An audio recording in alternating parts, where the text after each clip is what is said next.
Why don't you start out in the proverbial beginning? Yeah, this tape should go with my books out to publishers. Sure. We'll run some copies. An edited copy of it. How do you want to do this? You want to ask me questions or what? Well, let's start out from the beginning. Tell us about what happened in England. Tell me when you're running. We're running. Okay. Tell us about your beginning. How growing up? Who are you? What happened? When did the trouble begin? You were incarcerated according to the article. Your name, according to the article, is Graham Lever.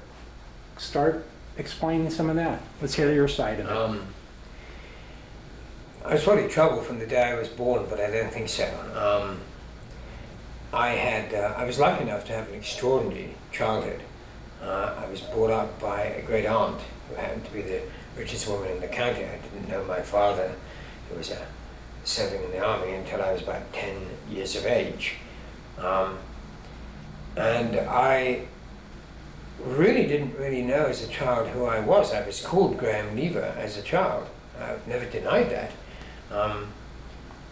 And it wasn't, and my great aunt would never discuss with me my background. I used to ask about my father, ask about my mother, and she would never deal with it.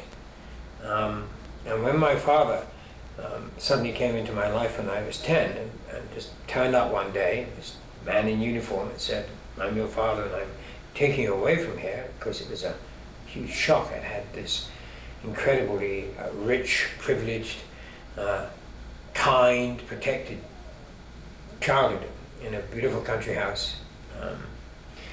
And went from there to a cold water, I think you call it, flat in one of the worst areas of London. Now, they said your father was a sergeant?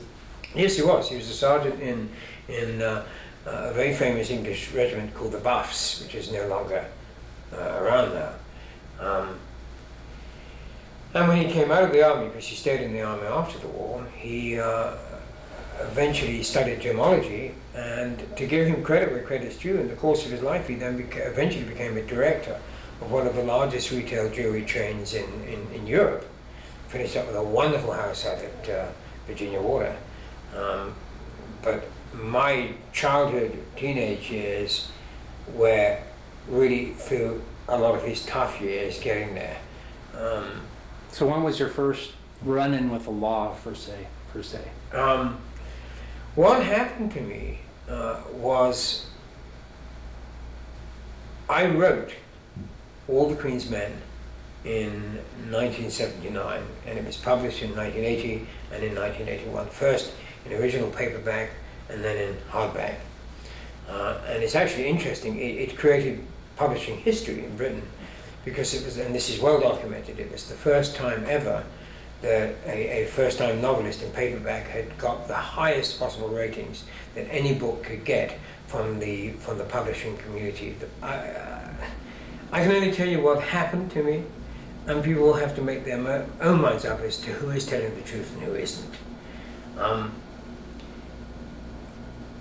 The thing that caused all the fuss in All the Queen's Men were, I wrote it as a novel because I felt that I could probably get away with it and not get sued or get into official trouble in the way of if I'd written it as a straight piece of non-fiction. But I guess I was one of the pioneers of what they call faction, where you take a fictional base or a factual base and build a fiction story into it, but you tell a lot of truth about a lot of things at the same time. And by the way, I changed my name by default when I was 21 to include my mother's name, because my father sat me down when I was 15 and told me my real history, and that I was my mother's love child. And her name is DeMontfort, and I wanted to honor and memorialize her name, and that's why I quite legally extended my name.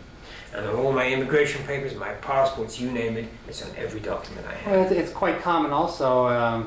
People like Samuel Clemens changed his name. And most people know who's Samuel Clemens. It was Mark Twain. Yes. So very common. Cary Grant or Elton John. It's common to have a pen name also as a writer.